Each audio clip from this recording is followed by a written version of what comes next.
All right, welcome back to the Real Media Observer. This is Dave talking about, again, Russia, Ukraine, Joe Biden.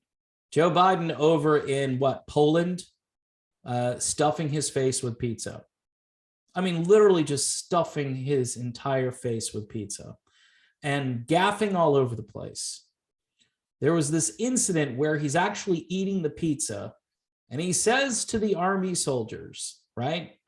He told them that they would see firsthand what the Ukrainian resilience is like when they get there. So for those of you who are wondering about ground troops, like we're going to send our own ground troops in to bail out the ragtag Azov battalion, who is outgunned, easily outgunned. And my theory is, and I could be wrong, my theory is that if Russia wanted to do their own shock and awe, they could. I think they're trying to minimize the collateral damage. And of course, the United States media, they're going to show pictures of bombed out buildings and so forth, but they don't provide any context to what caused the bombed out buildings, right? They just report on, here comes another missile. It's from Russia and Ukraine, because, Ukraine is such a tough and resilient group. They're going to continue to fight. And of course, Zelensky isn't backing down, even though there are negotiations going on behind the scenes, which I think could end this if Ukraine would just agree to what Russia wants, which isn't that much. It really isn't. Now, again, we spent $13 billion to help the Azov battalion fight off the Orthodox Christian Russians who are coming in to do what they're told to do and not to do anything more. In addition, all right, now you may think this is pure propaganda, but in addition to that, they're sending in humanitarian aid, right? Now, are we sending humanitarian aid? I know there are rock bands out there that are having benefits. Foreigner is giving money to Ukraine. I don't know who is getting the money donated from various websites. Like, who in Ukraine is going to get that money? Anybody in the Donbass region? People who've been shelled for, 8 years at least, and at least 14,000 people dead. What's mind-boggling to me is $13 billion could go a long way to help American citizens, the cliche thing is to say the homeless, all of the people right now who are less than a paycheck away from losing their house or not being able to buy food or whatever it is. Out in California, you've got Governor Newsom out there now giving debit cards to people because the gas is now, the government did cause the problem, right? So as much as I don't like this, okay, government is here to solve the problem, which is created for you. You're going to love me now because I'm going to give you a debit card, even though I'm all for the gas tax in California is through the roof, but I'm going to give you a debit card. Oh, thank you, Governor Newsom. Thank you. More crumbs just fell off the table. Now, I could only buy 5 gallons of gas. Now I can buy maybe 10, right? Because I get a $300 debit card. There are stories that people are filling up their, high profile vehicles and spending like $200 at least in California, $200. So again, here comes government to make you feel like they're solving a problem that they created. And Governor Newsom can blame all of this on Vladimir Putin because the media is going to let him get away with that. Now, Biden telling the troops that, you'll see this firsthand when you go over to Ukraine. Now, he didn't say it like that, but it was implied. And then, of course, the pictures coming back from this visit to Poland have Biden holding a young girl, and the girl not looking at Biden. She's looking away at maybe her mother, and she's smiling. But good Lord, after all of this negative publicity about the touchy-feely, I'm going to smell her hair, I'm going to lean in, He's almost 80 years old. I just, you know, I got a weird guy in my neighborhood who walks around with his um, poodle or whatever it is, some kind of doodle poodle, whatever they call him. And he's this tall, creepy guy, and he's older, and he's very unattractive. And he walks around and he's like, "Do you like dogs? Do you like dogs?" And I got my little 8-year-old. He's not so little anymore, but my 8-year-old is out there. And I'm like, no, we don't talk to strangers. Sorry. I'm there and I'm just looking the guy over, thinking to myself, nah. So anyway, that's a little bit of a tangent, but the bigger Joe Biden gaffe on this amazing trip, which has been very, it certainly showed American strength and power, right? It showed that America is still the superpower of the world because Joe Biden is out there and he's hanging out, stuffing his face with pizza, and the troops are kind of looking at him. I looked at some of their facial expressions and they looked a little like, what is he doing? Doesn't he have like other things to do with us? I mean, he should talk to the troops. He should thank the troops maybe. And then he should get out of there and have a meal, with his wife. Or, I mean, I guess he's trying to show that he's the troops president. We know he is the warmonger president, that's for sure. So I guess he accomplished that. So at one point during this amazing trip, on a few occasions, he's actually said that Putin has got to go, which to me sounds like another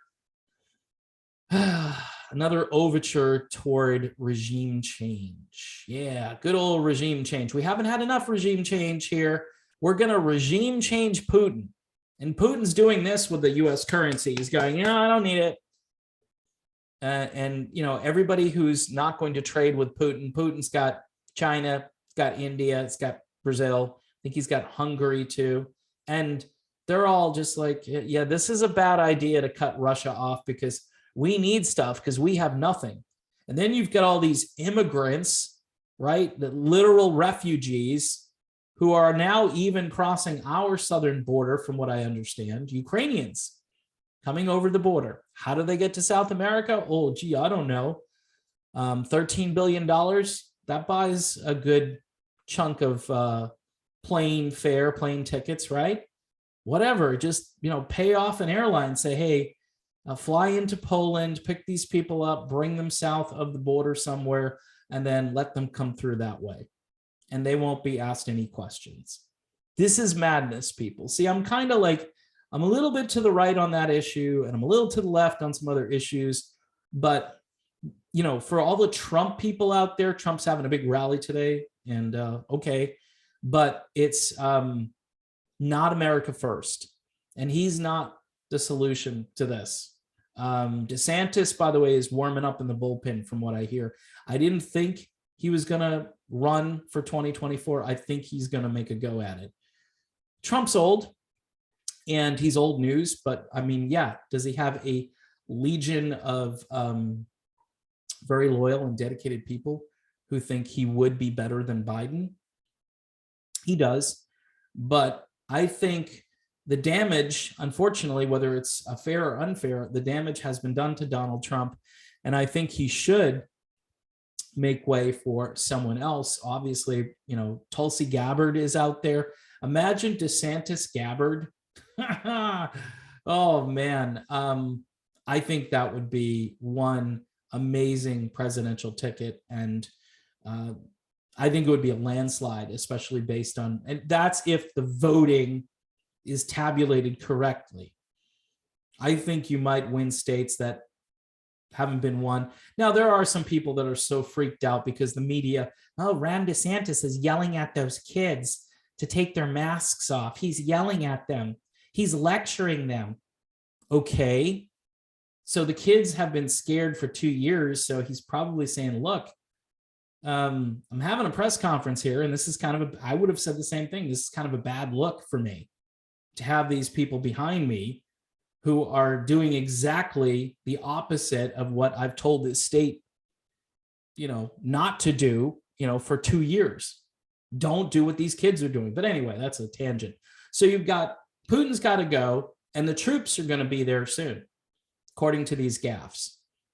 And yeah, they tweet out little kind of corrections. They walk it back with, gee, we're sorry. We didn't mean it that way. I mean, the president was just speaking off the cuff, and he doesn't have his teleprompter handy, and he had to go to the bathroom, and he had his mouth filled with pizza, and he was holding a little girl. And wow. As much as Trump could sound and does sound very pompous and big, and like he just commands a room and so forth, and that threatens a lot of people, he never portrayed himself in a way where he looks stupid or weak on purpose. This guy just seems to do this stuff, and the people surrounding him don't care. And I'm wondering if they're just like, look, we've got this doddering old fool out there, and the people have bought it and they don't care. They just think he's better than Trump because he's not mean and he empathizes with people, even if his empathy is all that it is. 13 billion to who? Again, President Joe? Who'd the 13 billion go to? Did it go to people in California? Nope. Nope. I mean, those people, 13 billion. You want to alleviate the problem for certain states when it comes to gas prices? That would go a long way to do it. Look, I don't believe in subsidizing a mistake that the government made to begin with, but this is how they do this stuff. They say, hey, there's a problem that we created. We're going to give you money, so that'll fix the problem for you. Meanwhile, you got the Wall Street tycoons, and you got, the Federal Reserve Bank, and you got the usual suspects around the world, the oligarchs. I hear a lot about the oligarchs in Russia all of a sudden. Notice that? Oh, the Russian oligarchs, they're going to get rich. Yeah, what about all the other oligarchs that increased their wealth by like 150% during the last 2.5 years? How about that? How about people here in the States, right, where their median income drops, but all of the rich people who own these large corporations, who run these corporations, who are basically government subsidiaries, it's like a big umbrella, and they're down a little bit on the food chain, but really they're doing the government's bidding on pretty much everything. Oh, well, we didn't get that mandate through, but this company here, they're going to do the mandate, and they're going to make their people do it, or else. And so smart people say, okay, well, I don't want to work for your company anymore, and I'll find somebody that's not going to do the or else. And that's how it works. And that's why decentralizing is key, and decoupling from this government system, which is out of control. This is why I'm not any left winger for the most part, because even though there are some good lefties out there, and I align with them on a lot of things, the problem is they don't realize that this is authoritarianism. And the more stuff you allow these people to do for you, you'll say, well, in a civilized world, we should have healthcare. Okay, well, I've said this in other videos, who's going to administer it? And what are their requirements? What are they going to make you do in order to get they put the apple out there, and they say, okay, you can have that apple, but these are the things you must do in order to keep getting that apple. And then the next year they change the rules. Oh, well, we weren't mandating that last year, but this year we had to change the rules and nobody votes on it. Nobody says, okay, so if you could have a democratically elected board that ran something that was local to your community and you had control over it, I might go in on that. And you need agreement, and there needs to be funding. It can't just be like, oh, we're just going to print, because you're printing money for all this stupid crap. And, two wrongs don't make a right, even though you'd be printing money for a good cause. But that's my argument now when I hear people say, we don't have enough money to fix the homeless problem. And I just laugh and I go, you seriously? We don't? Well, we just printed 13 billion for the folks in Ukraine. You have rock bands out there doing concerts for Ukraine. And I'm like, what about doing concerts for New York State? Do a concert for New Jersey, for crying out loud. What are you doing? Do a concert for Rhode Island, for Pete's sake, But again, Biden, the gaff machine, this is, and by the way, guess what? Russia can just come back and say things like, Did you hear what he just said? And then the handlers go, oh, no, he didn't really. No, but you put him on the world stage and he's saying stuff and we're taking him at face value. Well, you can't take the, really? So what you're saying is your president isn't really serious. And this isn't. These aren't made for primetime people. Jen Psaki, none of these people, Blinken, all these guys, they're all just retreads from years gone by. And just when you think, it's like hemorrhoids, just when you think you beat the illness, they come back and you're like, oh crap, they're worse than they were before. Or you remember, you're like, oh, I remember when I had this before.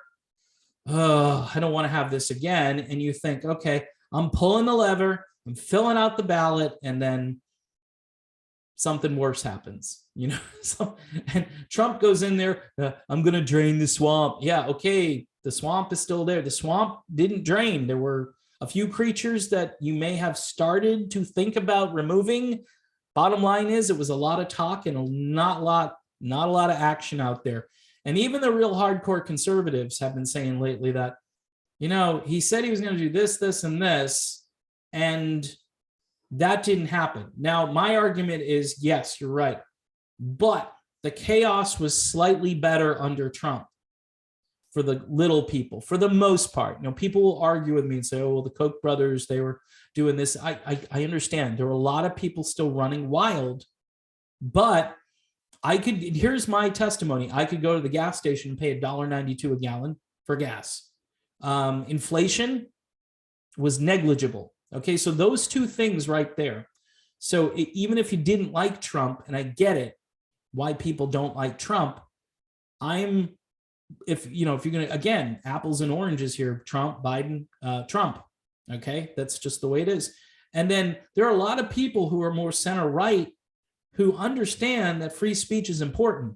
People on the left just want to block and ban you all the time. So, I'm kind of going down a tangent here. The point of this video really, though, is to call out the fact that there is a big problem with American foreign policy, and they don't seem to take this seriously. And this is poking the bear and then lighting the bear's foot on fire by saying, we're going to be sending some ground troops into Ukraine. When you guys get there, you'll see the resistance that's there. Yeah, you'll see all the burnt out buildings that I've been seeing. You'll see missiles flying in there, and you guys won't be ready. I'm sorry. This isn't a war that America should be involved in at all. Zero. We should have just stayed neutral we're just trying to save face because we know that we installed a puppet, right? And that puppet, we're now moving its strings, even though that puppet keeps complaining, they're not doing enough for me. That's all part of the acting. This guy was a literal actor and he's really good at it. He makes Ronald Reagan look like a second-rate actor, which I think Ronald Reagan technically was a second-rate actor, but he was far more believable than Zelensky. I mean, come on. So in any event, this just continues to spiral, and it's bad news because the Russians, whatever you think of them, every time you see Putin, he's stone-faced, he's serious. You see Sergei Lavrov, you see any of these people within, their administration, and they're all serious characters, and they're all having serious conversations with a bunch of people who really aren't all that serious, and they just think this is some kind of game. We basically think of it this way, we sent $13 billion to American weapons manufacturers. That's what we just did. Think about it, because this money prolongs the conflict. Again, it keeps this thing going for as long as possible. And when America puts out money like that, stocks go up, military stocks go up, and then other cottage industry stocks that surround that, they go up. And the Wall Street casino players, the ones that have a hedge about them because they're not threatened by any of these day traders and these guys who are on like TikTok and learning how to day trade and so forth, those people are no longer a threat because they basically wrote them out and they've made it really difficult for them to compete on that level. Plus, these guys have all the capital. The capital markets are all in their hands. And when that happens, it's basically game over. And the only way we can defeat that is if we all band together. And I mean left, right, center, everybody, and just say, look, we can argue about other stuff later. We got arguments, good arguments about our side, and we need to listen to each other rather than just drown each other out. But right now, we've got a world to save, and we've got a foreign policy to put the brakes on, like, jamming 2 feet on that brake pedal and bringing that car to a complete stop. But America, we've been cruising down this road at 180 miles an hour for the last 50 years. And we've had a few slowdowns in the process, but we've never taken our foot off the gas. And Biden and this administration, they were looking for something new to get into. Afghanistan was just too boring for them. So here we are with Russia, Ukraine, and it's a gift for Northrop Grumman and Raytheon and everybody else who does this stuff. And it's sad for the American worker and the person who's like, okay, gas or food or neither. I guess I go to the food pantry. I go to the closest one nearby. Maybe I apply for food stamps. Again, the government trying to placate me with something that is supposedly going to solve my problem, the problem that they created. Great, let's not import any more wheat from Russia. And then Ukraine too. They used to export a ton of wheat. So they're not going to be exporting anything in the condition that country is in. Oh, and by the way, we get to do some nation building when this is all over. We need to go in there and fix the damage. And I don't think that's going to sit well with Russia either. So that country, after it gets blown apart, is probably going to be sitting there in that condition unless all of the NATO people get together and convince Russia that they can go in there and do what America used to do. And we'll be doing it by proxy. And people have a little donate button on their page, like, oh, donate to Ukraine relief efforts as they walk by, a homeless encampment in San Francisco. They can think, wow, I need to help Ukraine. That's my first priority. Let's not fix the cities. Let's not fix the crime. Let's not fix immigration. Let's not fix any of it. Let's just worry about other countries, because that takes your mind off all your problems, especially those problems that all of us were deeply invested in for the last 2+ years when it came to health issues. All right. So scary times that we're living in.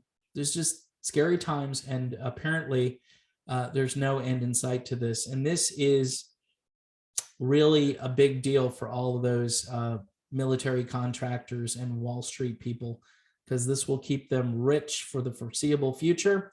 And likely what's going to happen is this market's all going to come crashing down, the housing market, everything. So be prepared. It's only going to get worse, and it can't get better before it gets worse unless we completely do a 180. All right, people, that's my video. I'm done. Thanks for watching. Don't forget to subscribe. We've been getting more subscribers. Hit the bell if you want notifications on new videos. And you can help me over on Patreon for just $1 a month, $2 a month, whatever you can afford. It's rough out there, and I understand if you got to put gas in your car, the last thing you're going to do is hit the donate button to me. But I'll tell you what, it's probably better than giving $13 billion over to Ukraine.